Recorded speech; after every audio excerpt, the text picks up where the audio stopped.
There is a figure in American Indian myths that represents this power of the dynamic of the total psyche to overthrow programs. This is the negative aspect, and it's called a trickster. It's a very, very important figure in American Indian mythologies.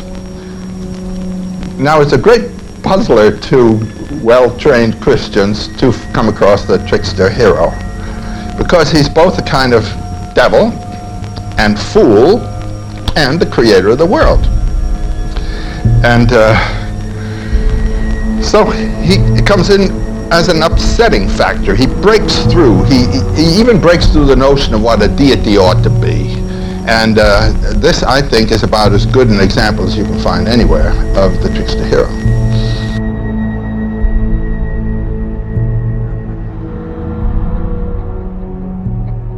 There's always a lonely clown.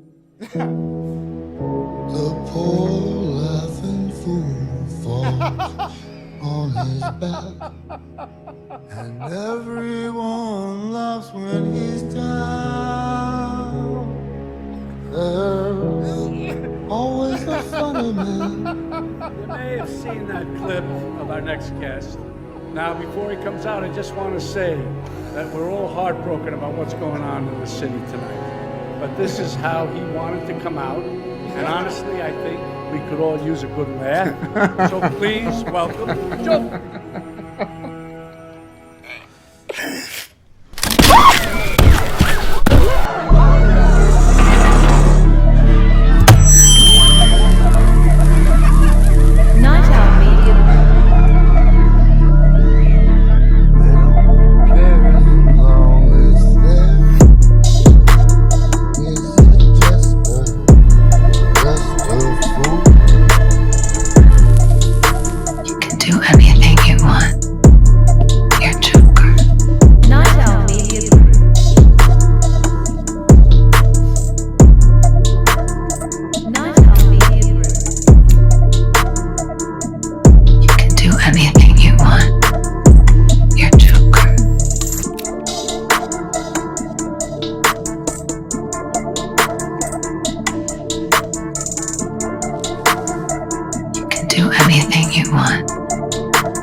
How about another joke, Ray? No, I think we've had enough of you, fellas. What do you get I don't think so. when you cross a mentally ill loner with a society that abandons him and treats him like trash? Call the police, I'll Gene. tell you what you get. Call the police. You get what you fucking deserve.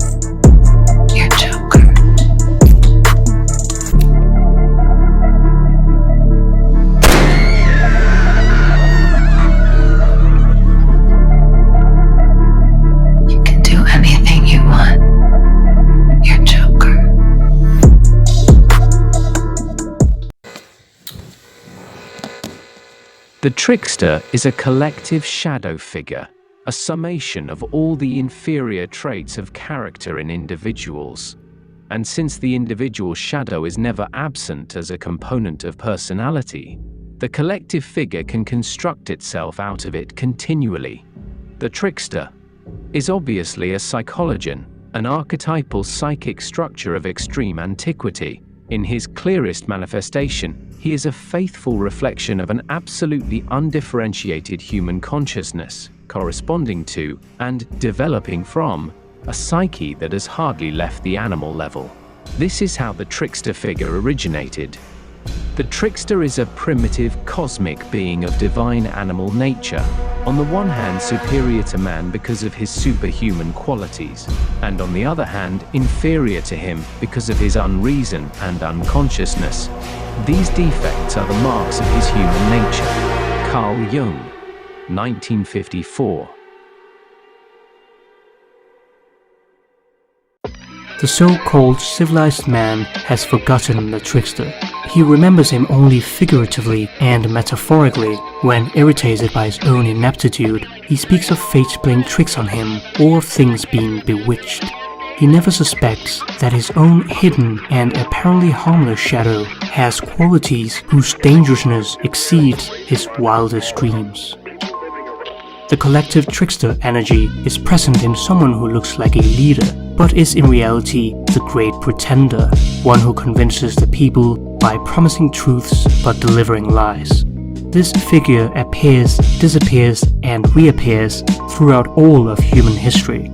We think that the danger is the one who's trying to break into our house, but little do we know of the dangers of the unknown and repressed parts of ourselves, which causes us to lose our own self. Our self behind our self concealed should startle most. The trickster accompanies us into the rabbit hole, to the depths of our unknown self, to the valley of the shadow of death. However scary it is, Trickster helps us to find depths in ourselves that we didn't know were there. While the shadow helps us know our morality, the trickster is concerned with helping us reduce the sin of pride.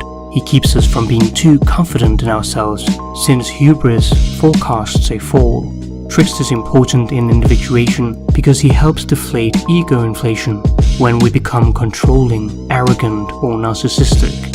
The healthy ego is our sense of who we are, serving as a bridge to the inner world. The trickster is the ego demolitions expert who helps us become more realistic about our psychological limitations and ultimately our spiritual limitlessness.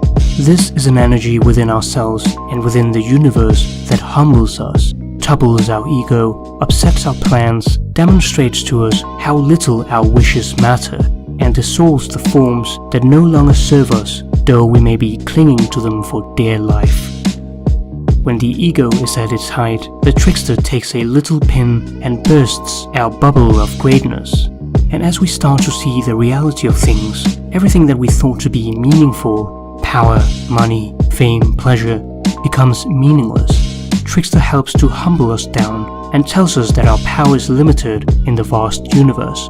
This surrender is a necessity for self-realization and a connection with the divine.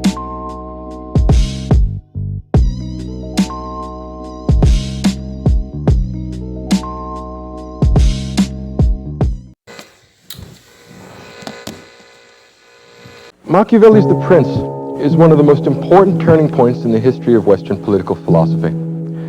It was written while Machiavelli himself was in retirement from active political life, 1532. And prior to that, he had worked for the Medici family in Florence. And he was one of the great dark characters in the history of Western thought. In some respects, he's kind of like the Darth Vader of philosophy. He represents all that is evil and unholy. In some respect, the spiritual antipode of someone like Marcus Aurelius.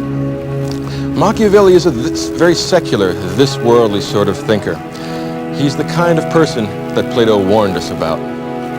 The kind of man who self-consciously seeks only the gratification of his desire for political power.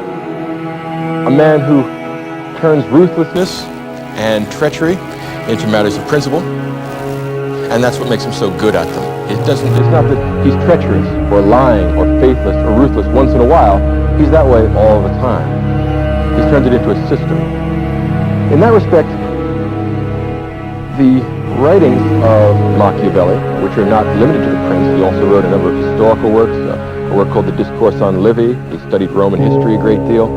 Machiavelli's works are kind of handbook on how to be bad, particularly how to be politically treacherous, how to gain power. For Machiavelli, the ultimate good for human beings is the attainment of political power, and he is not choosy about the means. Whatever works, works. He is among the most practical of men. For Machiavelli, we live in the jungle, We live in a totally amoral universe, independent of scripture, independent of revealed religion, independent of the will of God. There's only the will of man. In that respect, Machiavelli is a path-breaking political philosopher, no matter how evil or pernicious his teachings. We ignore him at our peril, and like it or not, there is a dark and sparkling brilliance to this, like black diamonds. You look at it and you realize that, however horrifying his conclusions, there's a certain grim truth in what he says, and we may not accept the entirety of it, but like it or not, the world of politics is an ugly, profane, immoral place, at least to a great extent, and those of us who wish to be practical politicians will find it very hard to keep our hands completely clean. Machiavelli wishes to liberate us from what he views as being childish, insipid guilt feelings about political morality. There are no rules in politics in the same way and for the same reason there are no rules in nature.